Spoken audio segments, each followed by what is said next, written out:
Fenomena serangan binatang buas selalu jadi tema dalam filem. Tapi dulu, negara Malaysia pernah digempakan tentang kewujudan buaya air masin yang diberi nama si bujang senang. Ada juga kisah mitos tentang asal kewujudan si bujang senang yang famous ni.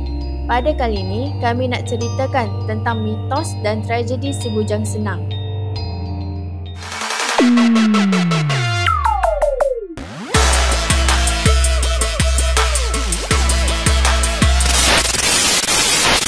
By the way, jangan lupa untuk like, subscribe dan juga komen jika you guys ada idea untuk next video.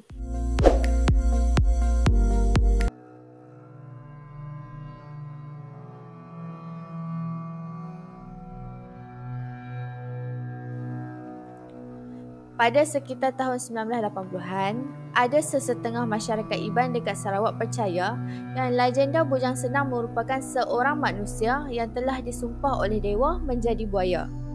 Ikut mitos yang diceritakan oleh masyarakat setempat, manusia yang disumpah itu merupakan pahlawan Iban yang bernama Simalungun. Kehebatan Simalungun ni terselah pada zaman mengayau, iaitu zaman di mana mereka membunuh sebab nak ambil kepala dan ramai musuh jadi korban Simalungun. Simalungun ni dikatakan mempunyai ilmu kebal yang bila lawan badannya mesti tak akan luka atau lut dengan senjata.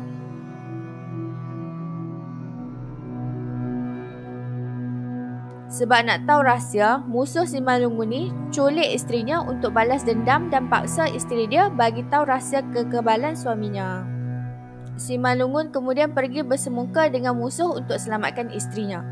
Nama pun musuh kan, bukan senang nak lepaskan isteri Simalungun macam tu je.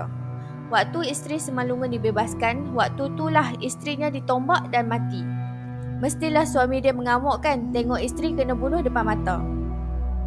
Nak dijadikan cerita, waktu tu jugalah rahsia Simalungun ni bocor bila dapat tahu yang dia tak kebal bila berada dalam sungai. Kan setiap ilmu yang dituntut mesti ada pantang larang. So, pantang larang Simalungun ni adalah bila dia masuk dalam air sungai, dia tak akan kebal. Walaupun dah tak kebal, Simalungun ni tetap kuat. Tapi apakan daya, dia seorang nak kena lawan musuh yang banyak. Akhirnya Simalungun dimati dan mayat dia dan isterinya ditenggelamkan dalam sungai Batang Lupar.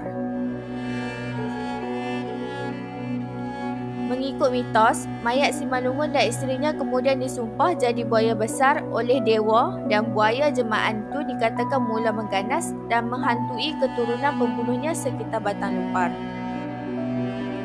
Buaya jelmaan itu kemudian dikenali sebagai bujang senang dan menjadi mimpi ngeri penduduk setempat. Masyarakat Iban anggap bujang senang ni bukanlah buaya biasa tapi maharaja buaya, iaitu raja segala buaya yang hidup sepanjang sungai Batang Lupar hingga seluruh sungai Rejang. Masyarakat takut dengan si bujang senang ni sebab ada orang nampak yang dia ni sama besar dengan sebiji bas dan boleh telan ramai orang dalam satu masa. Mesti korang pelik kan macam mana diorang kenal dan cam bujang senang ni. Bujang senang ni lain daripada yang lain sebab dia besar dari buaya lain. Dan dekat belakang dia ada belang putih. So senanglah diorang nak bezakan bujang senang dengan buaya-buaya yang lain. Walaupun bujang senang didakwa dah mengganas sejak tahun 1940-an, kisah legenda bujang senang mula dapat perhatian bila dia membaham penghulu bangan dari Rumah Panjang Pali di Seri Aman pada tahun 1982. Mengikut cerita, penghulu bagan dengan abangnya Kebir menangguk udang waktu bujang senang menyerang dan baham tokoh pemimpin tu sebelum mengeretnya ke dalam sungai. Kebir cuba nak selamatkan adiknya tapi tak berjaya dan waktu itulah Kebir nampak belang putih di belakang buaya besar yang serang mereka. Serangan tu menggemparkan penduduk dan operasi mencari mayat penghulu bagan dilakukan selama 5 hari tapi hanya badan mayat lelaki tu dijumpai. Polis Sarawak waktu tu melancarkan operasi buaya ganas di sungai besar di negeri tu macam dekat Batang Sadong, Samarahan, Lupar, Layar dan Saribas. Tapi bujang senang masih tak jumpa. Bujang senang terus mengganas dan antara tahun 1982 hingga tahun 1991 dipercayai 13 orang dah jadi mangsa buaya raksasa tu.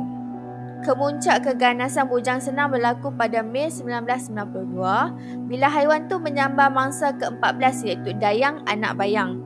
Waktu tu, Dayang menyeberangi Sungai Pelaban dengan ibunya. Peristiwa tu menyebabkan puluhan penduduk Iban dekat situ dan juga pihak polis berkumpul sebab nak pergi buru bujang senang.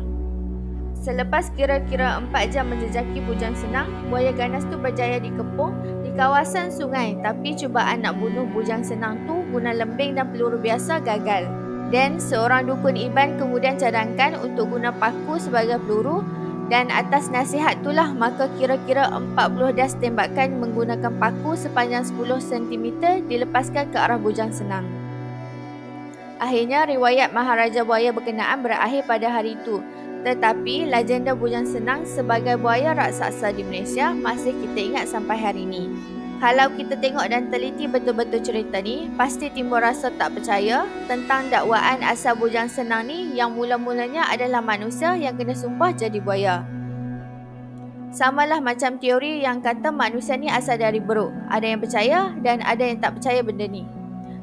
Kan tadi ada orang klaim bujang senang ni besar macam bas. Ternyata bukan. Bujang senang ni mati dan boleh nampaklah saiz sebenar bujang senang.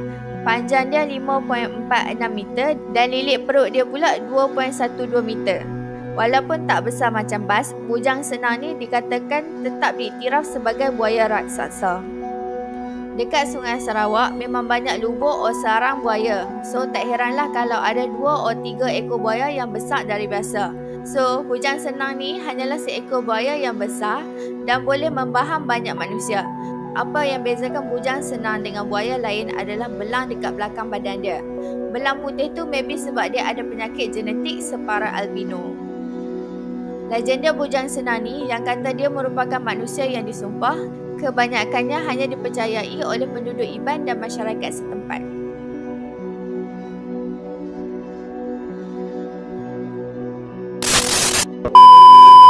Anyway, sampai di sini saja video kali ni. Kita jumpa lagi di next video. Dah!